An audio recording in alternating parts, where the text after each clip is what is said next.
Welcome to Lost Relation Chronicles. Laura Mason to see you, Mr. Williams. Damn. All right, Maria. Send her in. I stood up from my desk, bracing myself as Laura entered.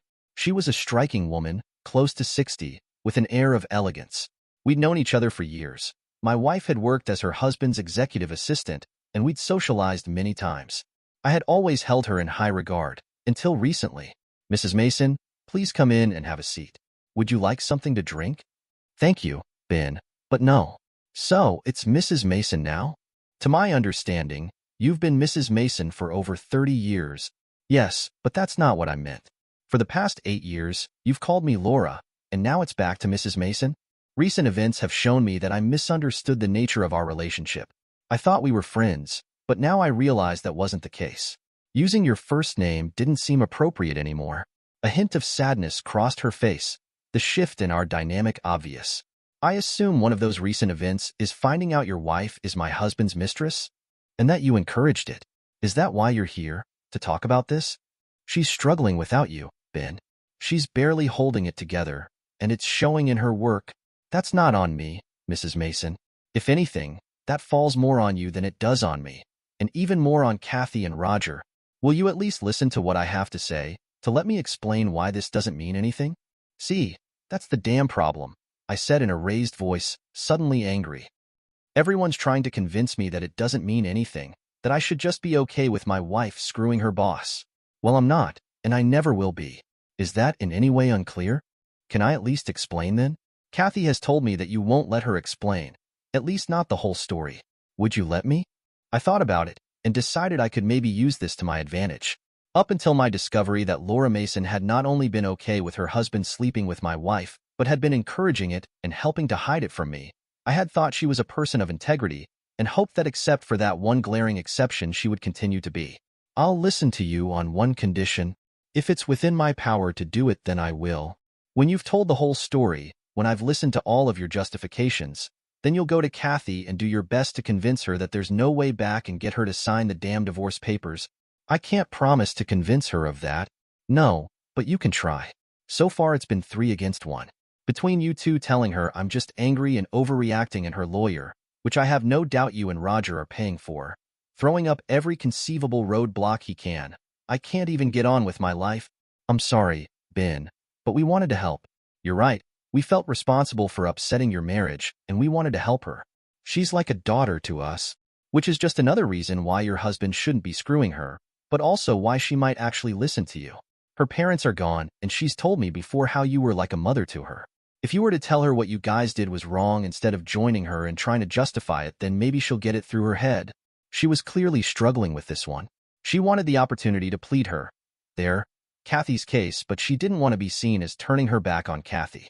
Finally, I think she realized there was no way forward but this one. All right, Ben, but like I said, no promises, none expected. Let me first be clear that I love my husband, and everything I did was for him. It wasn't easy to make the decision to allow him to be with other women, but I did it for him. About 7 years ago, I lost interest in sex. Completely. I did my best to take care of his needs, but it did nothing for me. We stumbled along like that for about 2 years when, to make matters worse, it started being uncomfortable and then painful.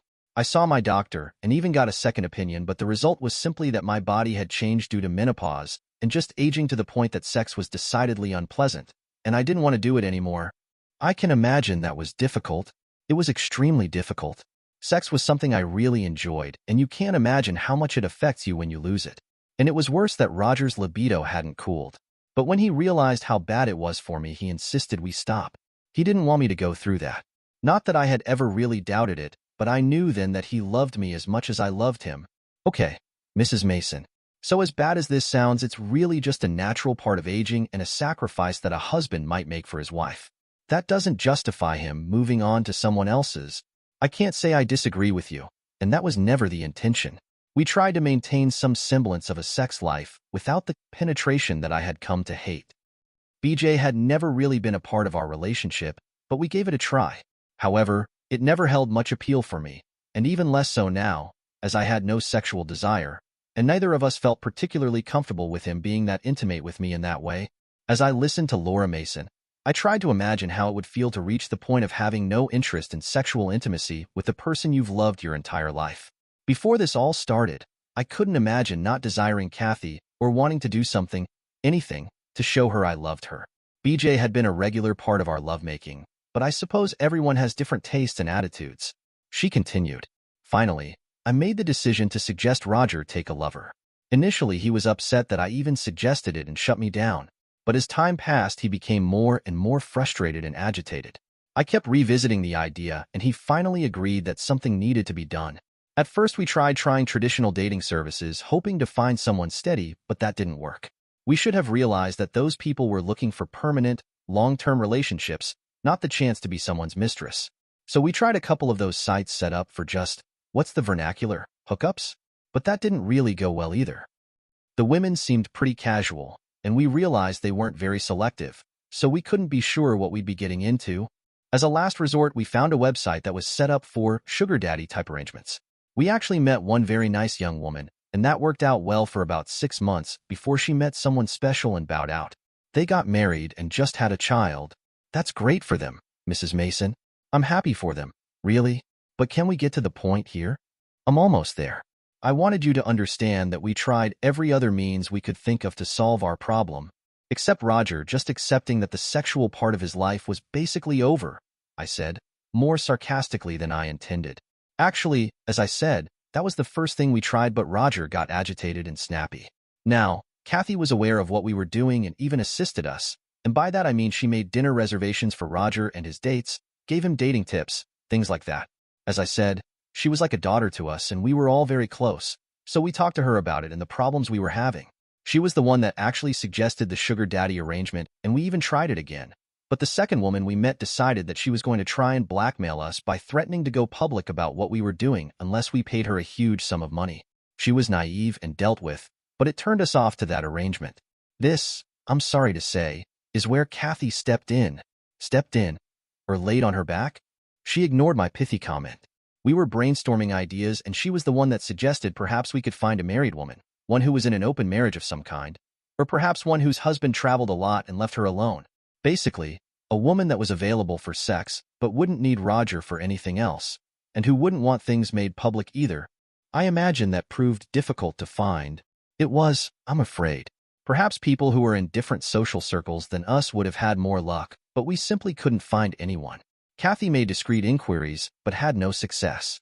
Roger resorted to some anonymous experiences while this was going on, but took little satisfaction from them. He was never one for going from woman to woman, even when we met. He wanted just one, and finally Kathy suggested that she be the one to fulfill that role. So it was her idea? Yes, but that was what she did, what Roger had hired her for all those years ago. She was a problem solver. Most of our efforts were driven by her ideas. Roger and I hadn't the foggiest idea what to do. She insisted that this was the only solution. She would never try to blackmail us by threatening publicity. She was in a very happy marriage, so she would never want more from Roger. And the final argument was that she and Roger loved each other. Not like you and she or he and I, but they had worked together for years and were very close. Except for her being married to a man that wouldn't be okay with it. It all sounds so perfectly logical. It was very logical. As it was, they spent a lot of time together over the normal course of business. They already traveled together for work, as you know, and she already spent a lot of time in his office.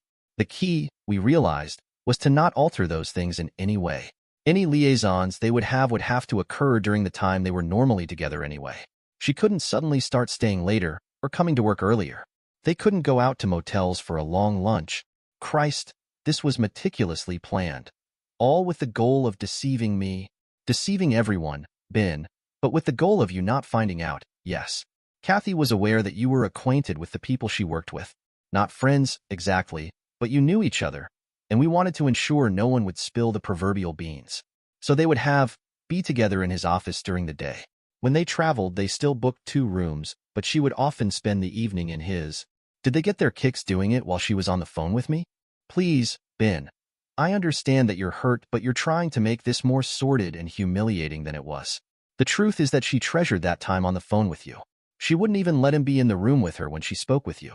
It was important to her that she compartmentalize what she was doing with Roger. To her, she was helping her friends solve a problem, and that was all. To her, the true love was with you, and she wouldn't allow him to intrude on that.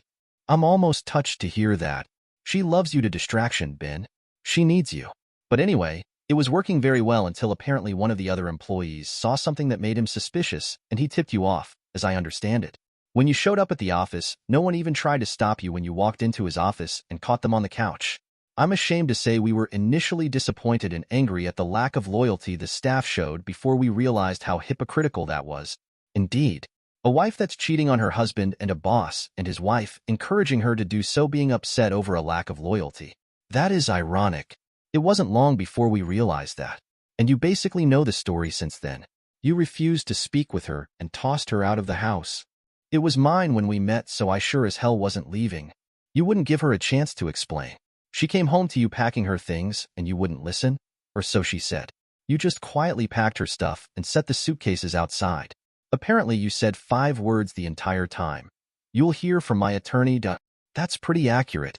She didn't understand. As far as you knew, this could have been the first time, and she couldn't understand why you wouldn't listen.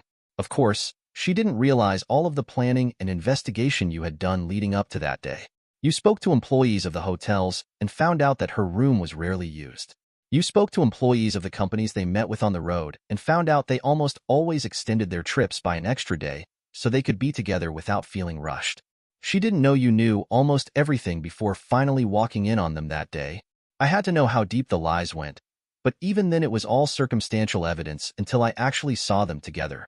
That's why I hadn't kicked her out before then. Ben, she loves you so much. Isn't there some way to rebuild things? Mrs. Mason, where has Kathy been staying? Staying? Yes, where has she been living since I kicked her the hell out of my house? Where has she been staying? Well, she's been staying with us, right? And are they still screwing? Ben, don't lie to me, please. You should know by now that I probably know more than you think I do. It means nothing.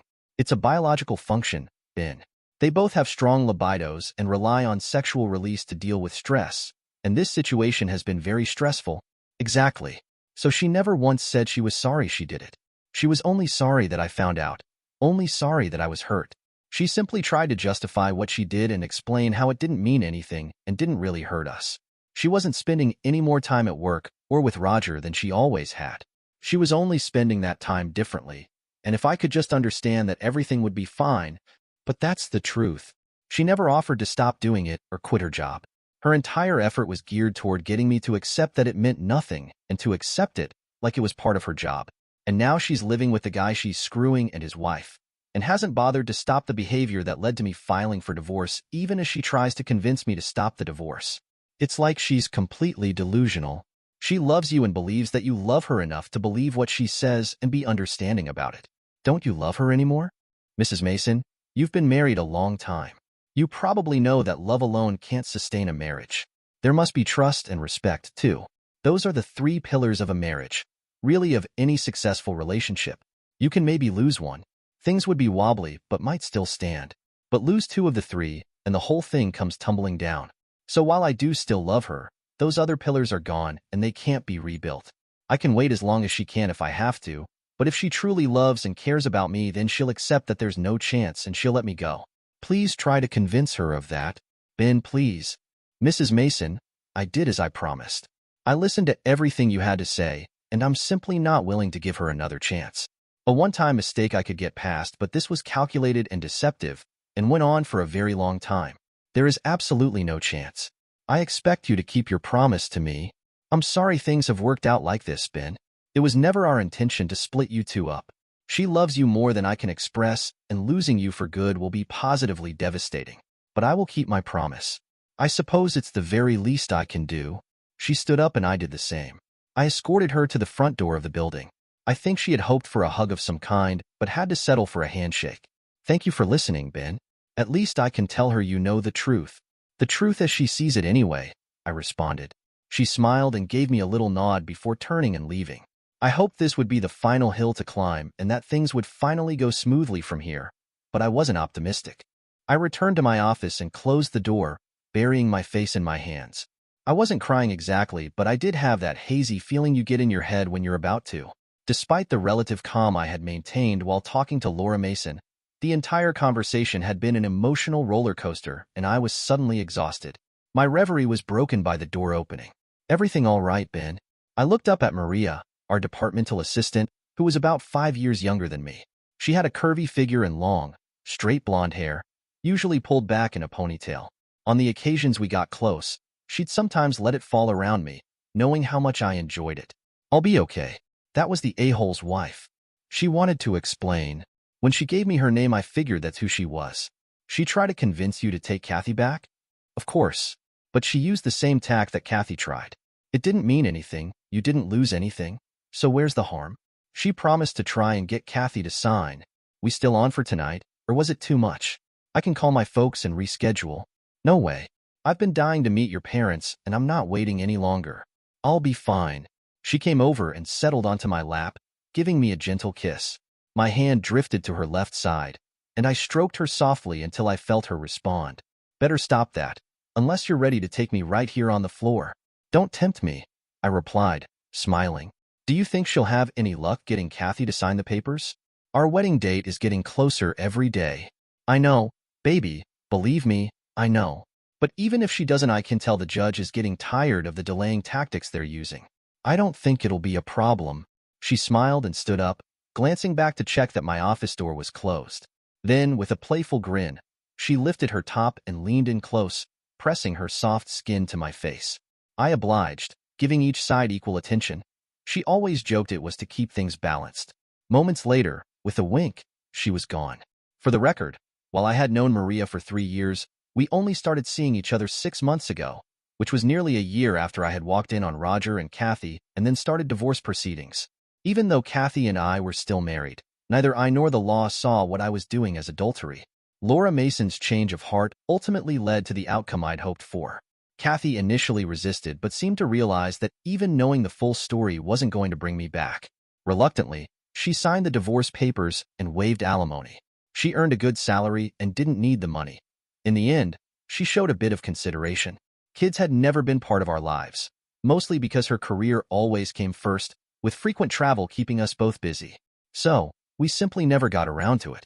She has made Roger Mason, and to a lesser extent Laura Mason, her full-time life. She still works for him, and presumably is still his mistress. And as if to drive that point home, she still lives with the Masons as well. Like I said, full-time. That's really all I know about them, since I've strived to avoid them since the divorce was final. Maria's parents apparently thought I was okay, and we've been married nearly 3 years now.